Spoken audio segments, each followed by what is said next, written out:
नमस्कार दोस्तों, आपके अपने कांवत क्लास 2.0 चैनल पर हार्दिक स्वागत है। साथियों, आज आपके लिए हम रीट भर्ती परीक्षा 2025 के लिए हिंदी भाषा के 30 महत्वपूर्ण प्रश्न लेकर आए हैं। जो साथियों रीट भर्ती परीक्षा 2025 में आयोजित होने वाले उसके लिए काफ़ी महत्वपूर्ण क्लास है।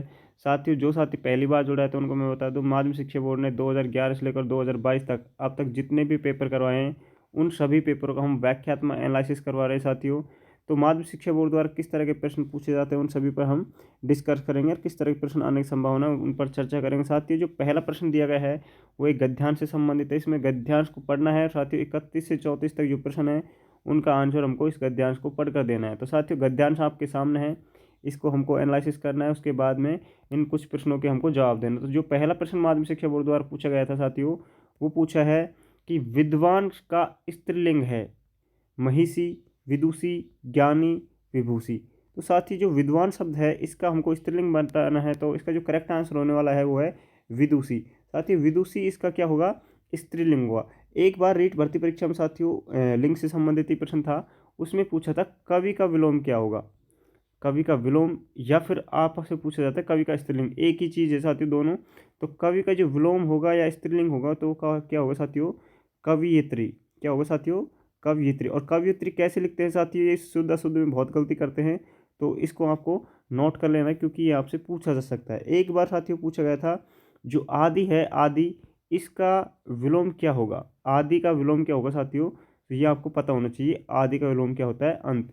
ये रीट भर्ती परीक्षा में पूछा गया था, इसलिए आपके सामने इनको मैं प्रस्तुत कर रहा हूँ। साथियों, नेक्स्ट जो प्रश्न है रीट भर्ती परीक्षा में पूछा गया था, एक वचन बहुवचन का सही युग्म है। जो सही युग्म है हमको वो बताना है साथियों। पुरुष का पुरुषों, पुस्तक का पुस्तकें, साथी का साथियाँ, स्त्री का महिला। तो साथियों, एक वचन से बहुवचन का जो युग्म है वो हमको बताना है। तो इसका जो करेक्ट आंसर है साथी वो है पुस्तक से पुस्तकें।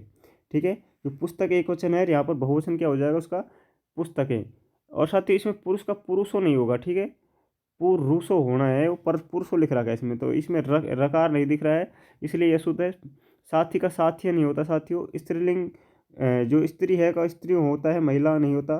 तो इस तरह इसका जो करेक्ट आंसर होने वाला है साथियों क्या होगा, B option is the correct answer. अब साथियों एक महत्वपूर्ण चीज़ है जो रीट भर्ती परीक्षा में हर बार पूछी जाती है, मैं आपके सामने रख रहा हूँ। जो सदैव बहुवचन शब्द हैं वो एक बार एग्जाम पूछा गया था कि सदैव जो बहुवचन शब्द है साथियों वो कौन से है, सदैव बहुवचन में रहने वाले शब्द। तो आपको पता होना चाहिए साथियों, आंसू जो शब्द है वो सदैव बहुवचन शब्द है। ठीक है, इसके अलावा साथियों हस्ताक्षर जो शब्द है वो हमेशा बहुवचन में ही रहता है। इसके अलावा साथियों होश एक शब्द है, वो भी बहुवचन शब्द है। प्राण है साथियों, बहुवचन शब्द है। इसके अलावा साथियों दर्शन जो शब्द है वो क्या है, बहुवचन है। तो बाल, अक्षत एक लोग शब्द है, ये भी हमेशा बहुवचन में रहता है, इनका एक वचन नहीं होता। तो ये काफ़ी अच्छे प्रश्न है साथियों जो रीट भर्ती परीक्षा में पूछे जाते हैं। अब सदैव एक वचन की बात कर लेते हैं साथियों, बहुवचन हमने देख लिए। जो सदैव एक वचन में रहने वाले शब्द है साथियों, एक सबसे महत्वपूर्ण है जनता। क्या है साथियों, जनता। जनता जो है हमेशा एक वचन में रहती है और इसका एक वचन ही जनता ही होता है साथियों। आकाश है, हमेशा इसका एक वचन आकाश ही रहेगा, इसका आकाशों नहीं होगा साथियों। इसके अलावा साथियों हम बात कर सकते हैं वारिस। वारिस जो शब्द है ये भी, जो बारिश शब्द है ये भी हमेशा क्या होता है साथियों, एक वचन में ही रहता है। तो कुछ शब्द ऐसे हैं साथियों जो हमेशा एक वचन रहते हैं, कुछ बहुवचन में रहते हैं। तो ऐसे प्रश्न भी रीट भर्ती परीक्षा में पूछे गए थे साथियों। नेक्स्ट जो प्रश्न है वो है उद्धत शब्द का सही अर्थ है। तो उद्धत का शब्द जो अर्थ होगा सही वो हमको बताना है। अनुपम होगा, व्याकुल होगा साथियों, तैयार होगा या फिर परिश्रमी होगा। तो इस प्रश्न का जो करेक्ट आंसर होने वाला है साथियों वो होगा तैयार। उद्धत का सर जो अर्थ होता है वो होता है तैयार। साथियों बढ़ते हैं नेक्स्ट प्रश्न पर। और अगला जो हमारा प्रश्न पूछा गया है वो साथियों काल से संबंधित प्रश्न है और काफ़ी अच्छा प्रश्न है। बड़े बड़े महात्मा सदैव लोगों की आकांक्षाओं का सामना करने के लिए उद्यत रहते हैं, वाक्य में कौन सा काल है। सामान्य भूत, सामान्य भविष्य, संभाव्य वर्तमान या सामान्य वर्तमान काल। तो साथियों इसमें हमको बताना है जो काल है वो कौन सा है। 34वां जो प्रश्न है साथियों इसका जो करेक्ट आंसर है वो है सामान्य वर्तमान काल। साथियों सामान्य जो वर्तमान काल की पहचान है मैं आपको बता दूं, जहाँ पर ता है, ती है, ते हैं, ये शब्द अगर दिखाई दे रहे हैं लास्ट में वाक्य के अंत में, तो वहाँ पर जो काल हुआ साथियों वो होगा सामान्य वर्तमान काल। ये इसकी पहचान है। इसके अलावा साथियों हम बात करें सामान्य भूतकाल की, तो सामान्य भूतकाल की जो पहचान है साथियों वहाँ पर आएगा जैसे राम ने पाठ पढ़ा। ठीक है, पाठ पढ़ा। तो इसमें राम ने पाठ पढ़ा, बस ऐसे ये एक सामान्य वो भूतकाल में माना जाएगा। राम ने खाना खाया, तो लास्ट में आ गया खाया, ठीक है। राम ने दौड़ लगाई, लगाई, तो लास्ट में जो आ रहा है साथियों ये भूतकाल को दर्शाता है, ठीक है। तो ये हो गया सामान्य भूतकाल। और साथियों भविष्य की बात करें हम, सामान्य भविष्य की, तो इसमें आएगा गा गे गी। जैसे राम खाना खाएगा, राम राधा गाना गाएगी, ठीक है, गा गे गी, ये शब्द आपको वहाँ पर देखने को मिलेंगे साथियों। ये पहचान है इनकी छोटी छोटी जो आपको याद रखनी है साथियों। अब जो हमारा अगला प्रश्न है वो है गद्यांश से संबंधित है, और इसमें 35 से जो 39 तक के प्रश्न हैं उनके उत्तर साथियों हमको इस गद्यांश को पढ़ कर देना है। तो गद्यांश आपके सामने है साथियों, ये गद्यांश है, कुछ पार्ट इसका नीचे है, ये रहा। इनको पढ़ के हमको इन प्रश्नों का क्या देना है साथियों, आंसर देना है। तो इसमें साथियों इस गद्यांश से पढ़ो या ना पढ़ो, इनके प्रश्न को उत्तर हमको व्याकरण के तौर पर हमको आने भी चाहिए साथियों। जो पहला प्रश्न इसमें गद्यांश संबंधित पूछा है वो है देश शब्द का पर्यायवाची है साथियों। देश शब्द का पर्यायवाची पूछा है, वासव है, अटवी है, सदन है या राष्ट्र है। तो इसका जो करेक्ट आंसर होगा वो होगा साथियों देश शब्द का जो पर्यायवाची है वो राष्ट्र। देश साथियों हमारा राष्ट्र है, इसको हम वतन बोल सकते हैं, क्या बोल सकते हैं, वतन बोल सकते हैं, मुल्क बोल सकते हैं साथियों, प्रांत बोल सकते हैं, प्रांत भी इसका पर्यायवाची यही है देश का। और साथियों इसके अलावा भी हम प्रदेश बोल सकते हैं, ये सब देश के पर्यायवाची हैं, ठीक है। इसके पर्यायवाची है, देश के पर्यायवाची हैं साथियों। वासव क्या होता है, वासव, ये आपको पता होना चाहिए कि वासव क्या है। तो वासव की अगर बात करें तो वासव किसका पर्यायवाची है साथियों, वासव जो पर्यायवाची है वो है इंद्र का। किसका पर्यायवाची है साथियों, इंद्र का। और इंद्र का एक है साथियों सचिपति, जो भी कई बार एग्जाम में पूछा गया है सचिपति किसका पर्यायवाची है, तो ये भी इंद्र का ही है साथियों। सुरपति भी इसको कहते हैं, जो इंद्र है साथियों इसको सुरपति कहते हैं। और इसके अलावा साथियों जो वासव शब्द है इसको देवेंद्र भी कहते हैं, देवेंद्र, ठीक है। मगवा, देवेंद्र, महेंद्र, ये सब के सब जो है साथियों इंद्र के पर्यायवाची जो रीट भर्ती परीक्षा में पूछे जाते हैं साथियों। और मैं आपको जो ये बता रहा हूँ साथियों अटवी, अटवी काफ़ी महत्वपूर्ण है साथियों। और अटवी एक बार रीट भर्ती परीक्षा में पूछा भी गया था कि ये किसका पर्यायवाची है, तो अटवी का अर्थ होता है साथियों जंगल। अटवी क्या होता है, जंगल होता है साथियों। जंगल को हम वन कह सकते हैं, कानन कह सकते हैं, इसके तो बहुत सारे पर्यायवाची साथियों, अरण्य हैं, अरण्य। तो ये सभी जो पर्यायवाची हैं किसके हैं, वो अटवी के हैं, जंगल के हैं, वन के हैं, ठीक है। तो ये आपको याद होना चाहिए। इसके अलावा साथियों जो अगला ऑप्शन है हमारा वो है सदन। तो सदन का मतलब तो घर, घे, आलय, हमारा मंदिर है, भवन है, धाम है, ये साथियों घर के क्या है, पर्यायवाची है। तो इस प्रश्न का जो सही उत्तर था साथियों वो है डी ऑप्शन। साथियों आपको हमारी क्लास अच्छी लग रही हो तो क्लास को लाइक कर दें और अपने दोस्तों के साथ शेयर भी कर देना ताकि वो भी इसका लाभ उठा सके। साथियों यहाँ पर हम रीट भर्ती के जो प्रीवियस पेपर हैं उन सभी पेपरों का हम वाक्यात्मक एनालिसिस करवा रहे हैं। तो साथियों सारे पेपर यहाँ पर आपको उपलब्ध हो जाएंगे। ये हमारा हिंदी भाषा का साथियों 13वां पेपर है, ठीक है, 13वां पेपर है। इससे पहले हमने 12 पेपर कंप्लीट करवा दिए हैं। तो जिस भी साथी ने वो नहीं देखे हैं तो प्ले लिस्ट में जाकर देख ले, वहाँ पर आपको उपलब्ध हो जाएगी। तो साथियों अगला हमारा प्रश्न पूछा गया है उत्तम का विलोम है अगम, अधम, उच्च, अज्ञ। तो दोस्तों उत्तम का जो विलोम होगा वो क्या होगा, इस प्रश्न का जो करेक्ट आंसर है साथियों वो होगा अधम। उत्तम का विलोम क्या होता है साथियों, अधम होता है। अब बात करें हम विलोम की, तो साथियों विलोम शब्द से संबंधित हर बार रीट भर्ती परीक्षा में प्रश्न पूछा जाता है, तो ये टॉपिक आपका क्लियर होना चाहिए, ठीक है। उत्तम का विलोम क्या होता है, अधम होता है। बढ़ते हैं नेक्स्ट प्रश्न पर। साथियों अगला प्रश्न पूछा गया है वाक्यांश के लिए जो एक शब्द है उससे संबंधित प्रश्न है। इसमें पूछा है अपने हित के लिए किया गया कार्य वाक्यांश के लिए एक शब्द है, परोपकार, दूरदर्शी, स्वार्थ या अक्षम्य। तो साथियों जो अपने हित के लिए किया गया कार्य है वो क्या कहलाता है, स्वार्थ कहलाता है। सी ऑप्शन इसका बिल्कुल करेक्ट आंसर होगा। साथियों परोपकार क्या होता है, परोपकार का हम अर्थ अगर लगाएं तो परोपकार का होता है दूसरे के हित, ठीक है।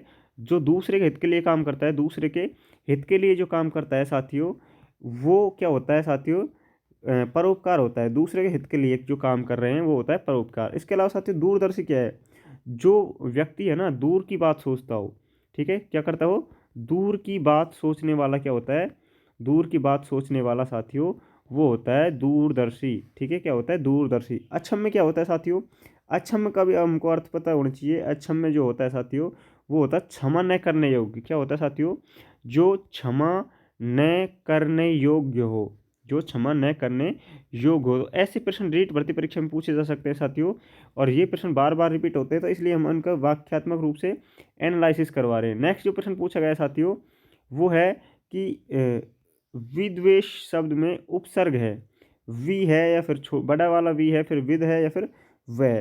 साथियों विद्वेष में है जो उपसर्ग वो है वी। पहला ऑप्शन इसका बिल्कुल सही उत्तर होगा। साथियों विद्वेष में वी हो गया।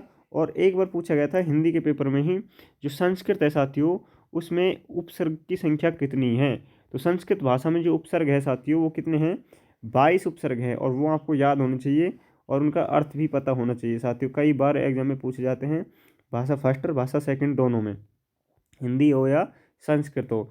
नेक्स्ट प्रश्न है साथियों हमारा, यथाशक्ति शब्द में समास का प्रकार है। तो साथियों यथाशक्ति में जो समास है वो हमको बताना है। तो जो साथी हमारे साथ पहली बार जुड़ा है एक बार उनको मैं बता दूं साथियों, ये रीट भर्ती L1 और L2 दोनों लेवलों के लिए काफ़ी महत्वपूर्ण है साथियों। ठीक है, तो जो साथी पहली बार जुड़ा है तो चैनल को साथियों ज्वाइन कर लेना, चैनल को सब्सक्राइब कर लेना, बेल आइकन को प्रेस कर देना, ताकि तब भी हम क्लास लेकर आए आपके सामने साथियों उसका नोटिफिकेशन आप तक पहुँच जाए। तो साथियों अगला हमारा प्रश्न पूछा गया है, यथाशक्ति शब्द है, इसमें समास का प्रकार है, अव्ययी भाव है, तत्पुरुष है, बहुब्रीहि है, कर्मधारय है। यह साथियों जो यथाशक्ति है इसमें जो इसका उत्तर है वो है अव्ययी भाव समास। साथियों यथाशक्ति में अव्ययी भाव समास हो जाएगा, लेकिन आपको ये भी पता होना चाहिए कि समास है जो साथियों जो पद प्रधान है उसके आधार पर कितने समास होते हैं। तो साथियों समास पद प्रधानता के आधार पर होते हैं 4 प्रकार के। ठीक है, मूल रूप से अगर आपसे समास पूछा जाए तो मूल रूप से जो समास होते हैं 5 प्रकार के होते हैं साथियों।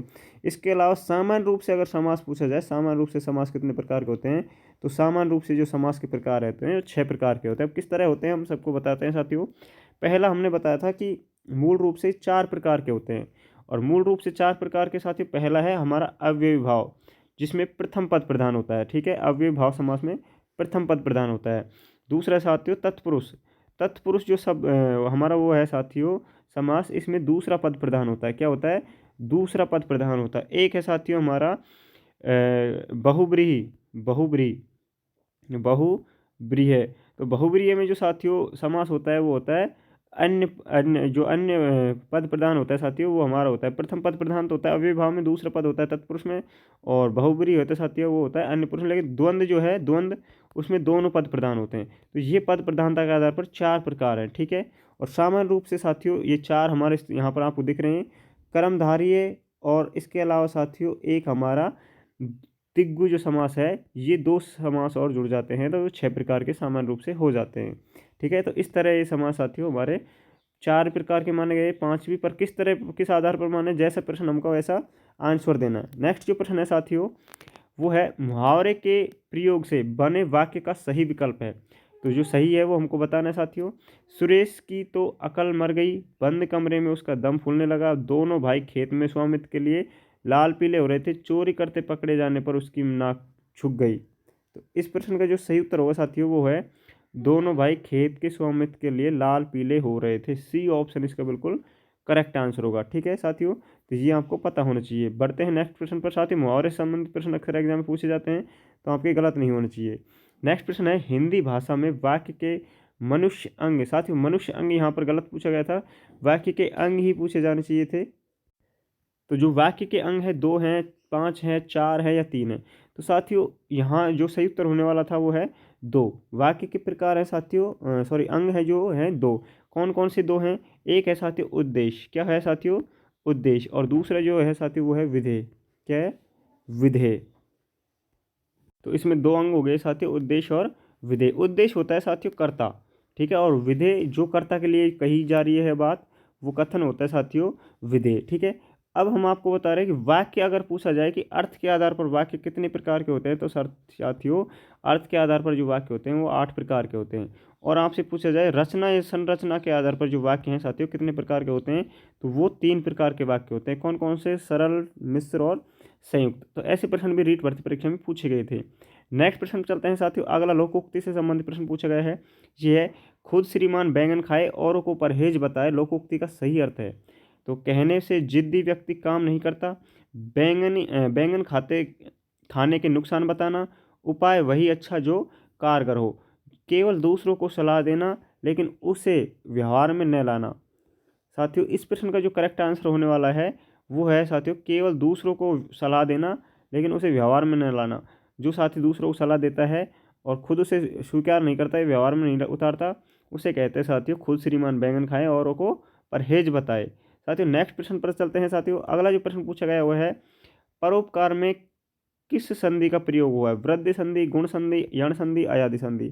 साथियों इस प्रश्न का जो सही उत्तर होगा वो होगा परोपकार जो शब्द है उसकी संधि होगी साथियों गुण संधि। परोपकार में कौन सी संधि होगी? गुण। साथियों जहाँ पर आपको ओ और ए ओ और ए, हाँ ये दोनों अगर दिखाई दे तो वहाँ पर गुण संधि होगी। गुण संधि की अगर बात करें साथियों तो इसमें स्वर संधि का भेद है ये, ठीक है। और स्वर संधि कितने प्रकार की होती है साथियों? 5 प्रकार की होती है। वृद्धि, गुण, अयादि, यण और दीर्घ। ये हमारा दीर्घ इसमें लिखा नहीं है, 4 ऑप्शन बाकी आपके सामने है ही। दीर्घ, ये 5 स्वर संधि के भेद हैं जिनमें आपसे गुण संधि से संबंधित पूछा गया है। और आपको अगली भर्ती में साथियों यण संबंधी से संबंधित जो प्रश्न है जैसे अध्यापक शब्द है, ऐसे प्रश्न आपसे पूछे जा सकते हैं। व्यास शब्द है, इसमें सब में यण संधि है साथियों, तो यण संधि से प्रश्न आपको देखने को मिल सकता है। तो संधि से संबंधित आपका जो टॉपिक है, विषय है, वो कंप्लीट होना चाहिए। नेक्स्ट प्रश्न पर चलते हैं साथियों। अगला जो प्रश्न पूछा गया है साथियों वो है मुझे विश्वास है कि उन्हें किसी अन्य बंदी से नहीं मिलने दिया जाता है। अन्य बंदी से नहीं मिलने दिया जाता है। उस उक्त वाक्य है सरल वाक्य है, मिश्र वाक्य है, संयुक्त है, फिर साधारण है। तो साथियों यहाँ पर अगर बात करें तो की और क्योंकि ये एक शब्द है जो इस्तेमाल किया है। की शब्द का जब भी इस्तेमाल होता है साथियों वो ना साधारण होता है, ना संयुक्त होता है, ना सरल होता है, वो होता है मिश्र वाक्य। इसकी एक पहचान है साथियों कि, क्योंकि और जो, सो, ऐसे अगर शब्द आपको दिखाई दे रहे हैं वाक्य में, जिसकी, उसकी, तो वहाँ पर साथियों क्या होता है? वहाँ पर वाक्य होता है मिश्र वाक्य। तो इस तरह के आपको जो मैं फैक्ट बता रहा हूँ साथियों इनको नोट कर लेना, क्योंकि इस तरह आप प्रश्नों का उत्तर सही पकड़ सकते हैं। नेक्स्ट प्रश्न पर चलते हैं साथियों। अगला जो प्रश्न पूछा है वो है आपका जीवन सुखमय हो। अर्थ भेद के आधार पर यह जो प्रकार है वाक्य का है, कौन सा प्रकार है? विधानवाचक है, इच्छावाचक है, संकेतवाचक है, आज्ञार्थवाचक है। अभी मैंने बताया था साथियों आपको जो वाक्य के अर्थ के आधार पर प्रकार हैं, भेद हैं, वो कितने हैं साथियों? 8 हैं।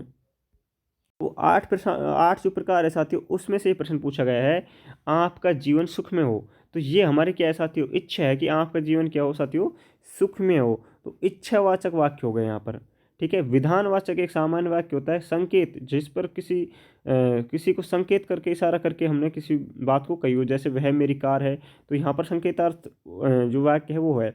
आज्ञा किसी को किसी काम के लिए कहने के लिए हमको किसी को आज्ञा देते वो आज्ञार्थक वाचक वाक्य होता है। इसके अलावा साथियों 4 आपके सामने हैं। एक होता है साथियों वाक्य का जो अर्थ के आधार पर प्रकार हम बता रहे हैं उसमें निषेध, जिसमें किसी चीज़ के लिए मना करते हैं, वो निषेधवाचक वाक्य होता है साथियों। इसके अलावा विस्मयबोधक होता है। विस्मय जहाँ पर कहीं साथियों कोई हमको आश्चर्य संकेत की होने की गुंजाइश दिखती है, वहाँ विस्मयबोधक होता है साथियों विस्मयवाचक। एक प्रश्नवाचक जहाँ पर हर चीज़ पर प्रश्नवाचक चिन्ह लगाया जाएगा, प्रश्न पूछा जाएगा, तो वहाँ प्रश्नवाचक वाक्य होगा साथियों, वो अर्थ के आधार पर होगा। एक है साथियों संदेह, ठीक है, संदेह। तो संदेह में हमें कहीं न कहीं कोई चीज़ पर संशय होती है। तो ये 8 भेद है। 4 आपको ऑप्शनों में दिख रहे हैं, 1 2 3 4, और 4 मैंने यहाँ पर नोट करा दिए हैं। तो साथियों ये अर्थ के आधार पर कितने भेद हो गए? 8 भेद हो गए, जो रीट भर्ती परीक्षा में इनसे प्रश्न अक्सर पूछे जा रहे हैं। अब लगातार इनसे पूछे जा रहे हैं साथियों। अब हम बात करें अगला प्रश्न है साथियों, जिस समास में सामासिक पद के दोनों पद में विशेषण विशेष या उपमेय उपमान का संबंध हो वह होगा। दिगु, द्वंद्व, कर्मधारय, बहुव्रीहि। साथियों हम बात कर रहे थे अभी सर्वनाम समास की। मैंने आपको बताया था कि समास के 4 प्रकार भी होते हैं, 5 भी होते हैं, 6 भी होते हैं। लेकिन सामासिक पद के रूप से विशेषण विशेषण और उपमेय उपमान की जहाँ प्रधानता हो साथियों वहाँ पर होता है कर्मधारय समास, ठीक है।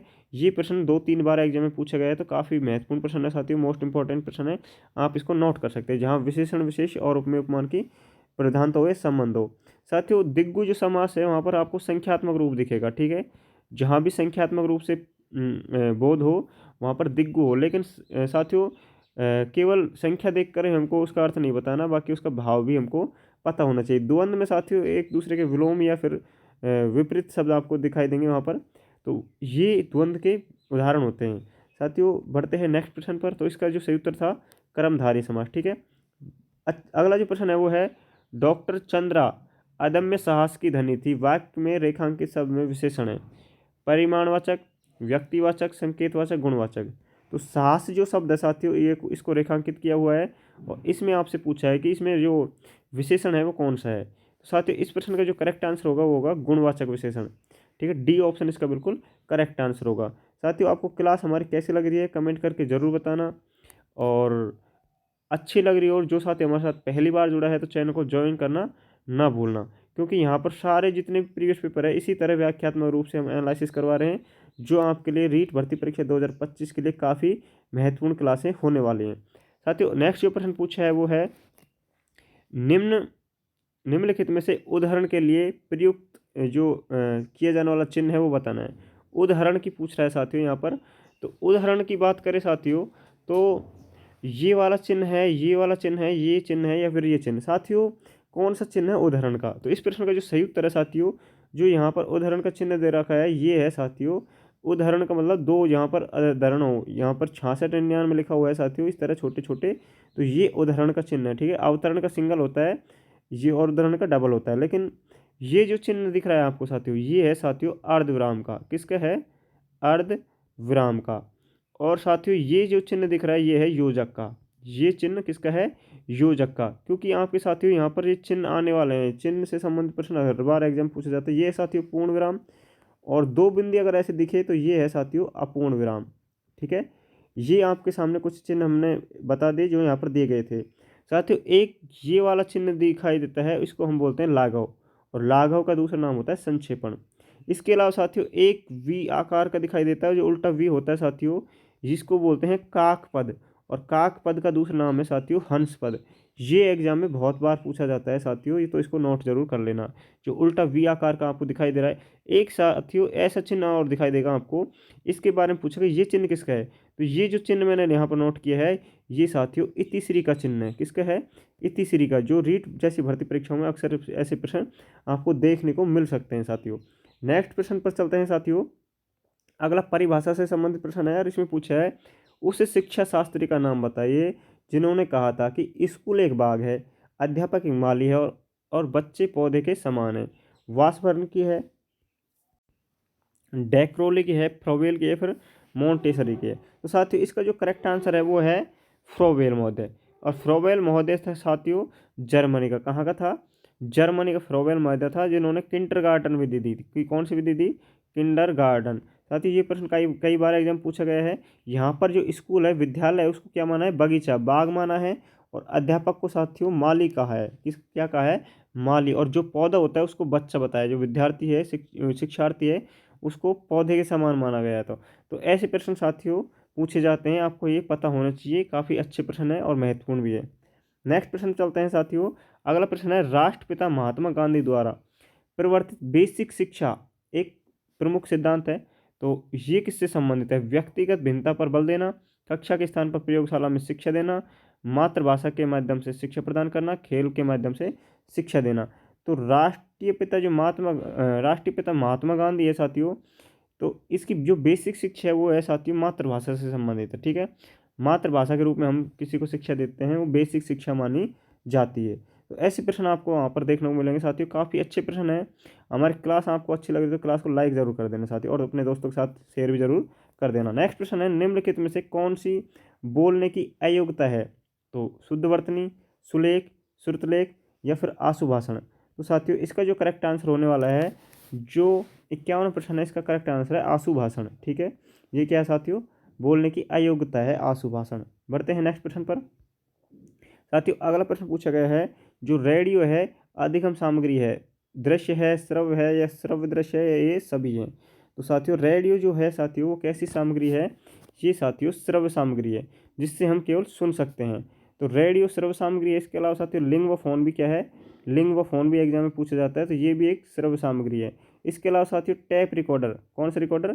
टैप रिकॉर्डर, ये भी एग्जाम में पूछा गया था। तो टैप रिकॉर्डर भी साथियों एक तरह से क्या है? श्रव्य सामग्री है। ग्रामोफोन भी एग्जाम में पूछा गया था, ग्रामोफोन। तो ग्रामोफोन भी साथियों एक तरह की श्रव्य सामग्री है। लेकिन श्रव्य दृश्य जो सामग्री होती है साथियों, इनसे अधिक प्रश्न पूछे जाते हैं जो आपको पता होना चाहिए। साथियों चलचित्र, चलचित्र जो है एक तरह से कैसी सामग्री है साथियों? श्रव्य दृश्य है। साथियों नाटक, नाटक जिसको हम अभिनय भी कह सकते हैं, वो भी नाटक जो शब्द है वो एक तरह से श्रव्यदृश्य सामग्री है साथियों। संगणक जो है, कंप्यूटर जिसको हम बोलते हैं संगणक, ये भी साथियों कैसे सामग्री है, ये भी श्रव्यदृश्य सामग्री है। तो ऐसे प्रश्न रीट भर्ती परीक्षा में आपको देखने को मिल सकते हैं साथियों। बढ़ते हैं नेक्स्ट प्रश्न पर। अगला जो प्रश्न पूछा गया वो है, ध्वनि शब्द एवं वाक्य रचना का ज्ञान देना ही हिंदी शिक्षण का कौन सा उद्देश्य है। साथियों ये जो कौशल उद्देश्य है वो है साथियों, जो उद्देश्य है वो है ज्ञानात्मक, जिसमें ज्ञान मिल रहा है साथियों ध्वनि शब्द और वाक्य से, तो वहाँ पर ज्ञानात्मक उद्देश्य होने वाला है। बढ़ते हैं नेक्स्ट प्रश्न पर। अगला जो प्रश्न है साथियों, एक शिक्षण विधि से संबंधित परिभाषा है। इसमें पूछा गया है कि शिक्षक श्यामपट्ट कॉफी स्लेट पर अक्षरों को लिख देता है और छात्रों को कहता है कि इन अक्षरों को देखकर उनके नीचे स्वयं उसी प्रकार के अक्षर बनाइए। तो ये कौन सी विधि है। तो साथियों अक्षर लिख रहा है और उनको बोल रहा है कि इनको देख कर लिखो। तो ये कौन सी विधि है, ये हमको बतानी है। तो यहाँ पर जो ये विधि होने वाली है साथियों, कौन सी विधि होगी, अनुकरण। देख कर हम किसी चीज़ को लिख रहे हैं, तो यहाँ पर कौन सी विधि हो जाएगी साथियों, अनुकरण विधि। ठीक है, तो B option is the correct answer. बढ़ते हैं नेक्स्ट प्रश्न पर। साथियों अगला जो प्रश्न पूछा गया है, ये प्रश्न दोबारा पूछा जा सकता है रीट भर्ती परीक्षा 2025 में। बहुविकल्प, सही गलत, विषम का चुनाव, युगली, रिक्त स्थान की पूर्ति किस प्रकार के प्रश्नों का भेद है। तो साथियों ये लघुत्तम नहीं है, लघुत्तरात्मक नहीं है, निबंधात्मक नहीं है, ये सभी नहीं है, ये वस्तुनिष्ठ प्रश्न होते हैं। कैसे होते हैं, वस्तुनिष्ठ होते हैं। सी ऑप्शन इसका बिल्कुल करेक्ट आंसर होगा। अगली बार ऐसे पूछा जाएगा साथियों, जो बहुविकल्पीय प्रश्न है या फिर विषम का चुनाव है, युगलीकरण है, ये एक प्रश्न पूछा जाएगा, एक को उठाएगा, इसमें से पूछेगा किस तरह के प्रश्न है, तो वहाँ पर उत्तर क्या होगा, वस्तुनिष्ठ होगा साथियों। ठीक है, नेक्स्ट जो शिक्षण विधि का प्रश्न है साथियों वो है, व्याकरण शिक्षण प्रणाली में किस प्रकार की जो प्रणाली है उसको सुगम प्रणाली भी कहते हैं। तो साथियों सुगम प्रणाली निगमन प्रणाली को कहते हैं, अव्यकृति को कहते हैं, पाठ्य पुस्तक को कहते हैं, आगमन प्रणाली कहते हैं। सुगम प्रणाली साथियों जो कहते हैं वो कहते हैं पाठ्य पुस्तक को। सी ऑप्शन इसका बिल्कुल सही उत्तर होगा साथियों। अव्यकृत प्रणाली जो होती है, इसमें व्याकरण की शिक्षा दी जाती है। व्याकरण सिखाने के लिए क्या दिया जाता है साथियों, इसमें व्याकरण आसानी से सिखाने की विधि बनाई गई है, अव्यकृत विधि। निगमन विधि में साथियों नियमों से कहाँ किसकी तरफ जाते हैं हम, नियम से उदाहरण की तरफ जाते हैं, उदाहरण। ठीक है, और आगमन में क्या होता है साथियों, आगमन में हम उल्टा करते हैं, उदाहरण से कहाँ जाते हैं साथियों, नियम की तरफ। तो ये कुछ नियम हैं, ये आपको याद होने चाहिए। ठीक है साथियों, बढ़ते हैं नेक्स्ट प्रश्न पर। अगला प्रश्न पूछा गया है, नवीन शिक्षण पद्धतियों में प्रोजेक्ट जो पद्धति है इसका व्यापक प्रयोग जो श्रेय है किसको है। तो साथियों इसका जो श्रेय दिया गया है प्रोजेक्ट पद्धति का, उसका श्रेय किसे दिया गया है, इसका जो सही उत्तर होने वाला है वो होगा जॉन डीवी और किलपैट्रिक, दोनों को साथियों इसका श्रेय दिया गया है। ठीक है, इसमें साथियों जो प्रोजेक्ट पद्धति है इसमें 6 सोपान बताए गए हैं और 6 के 6 सोपान आपको याद होने चाहिए। इसमें पहला जो है साथियों स्थिति प्रदान करना है, दूसरा है परियोजना का उद्देश्य, तीसरा साथियों है नियोजन, चौथा है साथियों इसमें कार्यान्वयन और पांचवा साथियों मूल्यांकन और छठा है अभिलेख। तो ये 6 सोपान हैं जो मैंने आपको बताए हैं, आप वीडियो बैक लेकर इनको देख सकते हैं। ये सोपान से संबंधित क्रम भी एक बार एग्जाम में पूछा गया था साथियों। नेक्स्ट जो प्रश्न है वो शिक्षण विधि से संबंधित है। इसमें परिभाषा पूछी गई है कि शिक्षकों की बालकों की रुचि का सदैव ध्यान रखना चाहिए। जब बालक की रुचि पढ़ने की और नहीं हो तो उसे नहीं पढ़ाना चाहिए, इससे उसके विचारों में बाधा पहुंचती है। पाठ पढ़ाने से पूर्व उन्हें पाठ में बालकों की रुचि पैदा करनी चाहिए। तो यह परिभाषा जो है किसने दी है साथियों, ये हमको बताना है। तो इस प्रश्न का जो करेक्ट आंसर है साथियों वो होगा हर्बर्ट। ठीक है, हर्बर्ट ने ये परिभाषा दी गई है। ठीक है, भाषाई कौशल में किसका है, तो इसमें हर्बर्ट का योगदान रहा है इस शिक्षण विधि में। नेक्स्ट प्रश्न देखते हैं साथियों। अगला प्रश्न है हमारा, पाठ्य पुस्तक के उद्देश्य के अंतर्गत पाठ्य पुस्तक शिक्षक और बालकों के लिए है। तो ये साथियों क्या है, ये साध्य नहीं है, साधन है। ये बात बिल्कुल क्या है साथियों, सही है। तो ये पहला ऑप्शन इसका क्या हो जाएगा साथियों, आंसर हो जाएगा। ठीक है, ये साध्य नहीं साधन है। और साथियों बढ़ते हैं अगले और अंतिम प्रश्न पर जो आपके सामने है साथियों, और ये हमारा 30वां प्रश्न है हिंदी भाषा से हिंदी पेपर का। साथियों हमारे 30 प्रश्न कंप्लीट हो चुके हैं और आपको क्लास कैसी लगी ये हमको बताना है कमेंट करके। ठीक है, और जो साथी पहली बार जुड़ा है तो चैनल को ज्वाइन कर ले, चैनल को सब्सक्राइब कर ले और बेल आइकन को जरूर प्रेस कर देना, क्योंकि तब भी हम क्लास लेकर आएंगे तो उसका नोटिफिकेशन तभी आएगा, तब आप बेल आइकन को प्रेस कर देंगे। तो साथियों क्लास कैसी लगी कमेंट करके ज़रूर बताना, और इस प्रश्न का आंसर भी आपको कमेंट बॉक्स में ही मिलेगा, वहाँ देख लेना और वहाँ रिप्लाई भी करना इस प्रश्न का सही उत्तर क्या होगा। मिलता है नेक्स्ट वीडियो में, धन्यवाद।